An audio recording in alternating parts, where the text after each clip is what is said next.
امام سخاوی نے القول البدیع میں لکھا، حضرت طاؤس یمانی رحمہ اللہ کے حوالے سے۔ انہوں نے حضرت امام حسن مجتبی رحمت اللہ رضی اللہ تعالی عنہ سے پوچھا کہ آپ شب برات کیسے گزارتے ہیں؟ اب یہاں پہ وہ لوگ بھی اس بات کو ذرا سمجھ لیں کہ جن کے ہاں شرک اور بدعت کی فیکٹریاں پتہ نہیں کس طرح چل رہی ہوتی ہیں کہ اس رات کی عبادت کو بھی وہ بدعت کہتے ہوئے نہیں جھجک۔ حافظ صاحب 10 صحابہ کرام وہ ہیں کہ جنہوں نے شب برات کی فضیلت والی احادیث کو نقل کیا ہے، اللہ اکبر، صحابہ کرام رضی صحابہ اللہ کرام نے تعالیٰ عنہ، کیا۔ اور 10 کی تعداد میں، اور ہوں، مختلف اسناد سے وہ احادیث جی، آئی ہیں، تو آپ انہیں کیسے رد کر سکتے ہیں؟ اللہ اور یہ اکبر، جو اہمیت کی بات اور اس رات عبادت کی ہم بات کر جی، رہے ہیں، نبی کریم صلی اللہ صلی علیہ اللہ وسلم سے علیہ آپ ابتدا کیجئے تو نبی کریم بذات خود اس رات عبادت کا اہتمام فرماتے تھے۔ وہ جو حدیث مبارکہ ہے کہ حضرت عائشہ صدیقہ رضی اللہ تعالی عنہا نے جنت البقیع میں پایا، پھر صحابہ کرام اس رات عبادت کا اہتمام کیا کرتے تھے، پھر اولیاء اعظام اس رات میں عبادت کا اہتمام کیا کرتے تھے۔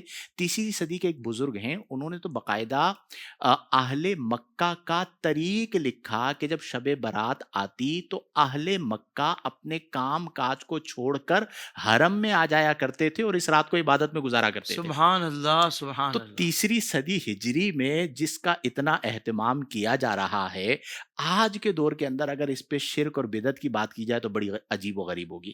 امام سخاوی نے لکھا کہ طاؤس یمانی کہتے ہیں کہ میں نے حضرت امام حسن مجتبی رضی اللہ عنہ سے پوچھا کہ آپ اس رات کو کیسے گزارتے ہیں؟ چونکہ قرب خداوندی کی رات ہے، بخشش کی رات ہے، رحمت کی رات ہے۔ تو حضرت امام حسن مجتبی رضی اللہ عنہ نے فرمایا کہ میں اس رات کو 3 حصوں میں ڈیوائیڈ کر دیتا ہوں، صحیح، تقسیم کر دیتا ہوں۔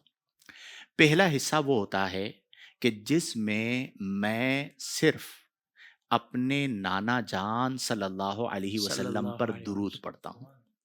سبحان اب جنہیں اللہ، اس رات کو عبادت میں بسر کرنا ہے تو وہ حضرت حسن مجتبی کی سیرت سے لے لیں کیا کہ کہنے وہ ہیں، جیسے گزارتے تھے اللہ ہم اکبر، ویسے گزار لیں۔ واہ واہ تو فرمایا مصطفیٰ، کہ پہلا حصہ وہ ہے کہ جس حصے میں میں اپنے نانا جان پر درود پڑھتا ہوں۔ اچھا، میں یہاں پہ اس بات کو روک کر ایک اور بات کہہ دوں کہ بعض اہل دل اس شب کو شب درود بھی کہتے ہیں، اللہ، شب سبحان اللہ، برات کو۔ سبحان اللہ، اس کی وجہ کیا ہے؟ امام قسطلانی نے ایک مقام پر لکھا ہے کہ ان اللہ و ملائکتہ یصلون علی النبی، یہ جو آیہ مبارکہ ہے یہ شعبان میں نازل ہوئی ہے۔ سبحان اللہ، سبحان تو اللہ، آیت درود شعبان میں نازل ہوئی، بہت پیاری بات ہے، واہ شب واہ برات شعبان کی لیلۃ النصف من شعبان ہے، واہ تو اسے درود پڑھتے ہوئے گزارے۔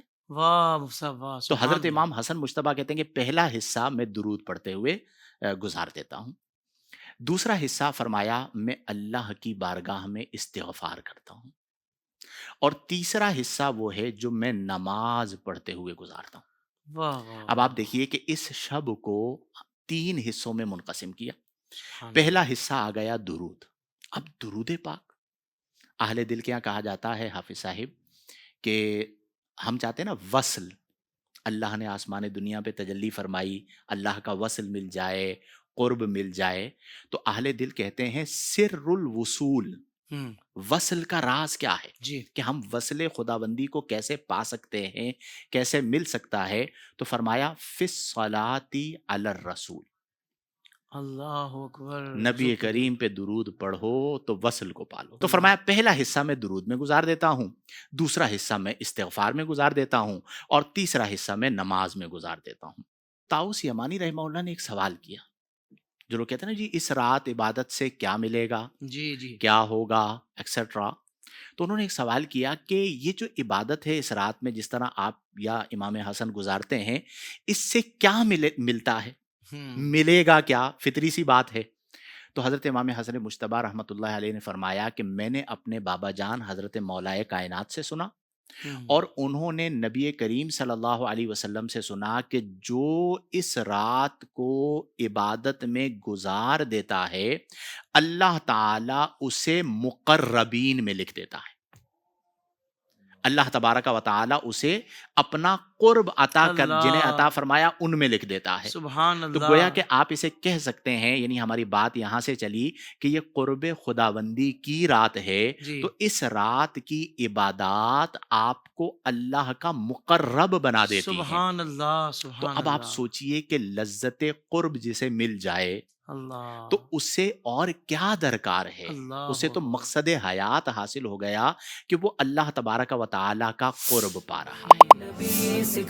زندگی کے تمام شعبوں میں دینی رہنمائی حاصل کرنے اور آخرت کو بہتر کرنے کے لیے ہمارے YouTube channel Islamic digital studio کو سبسکرائب کر لیں اور بیل آئیکن بھی پریس کر لیں.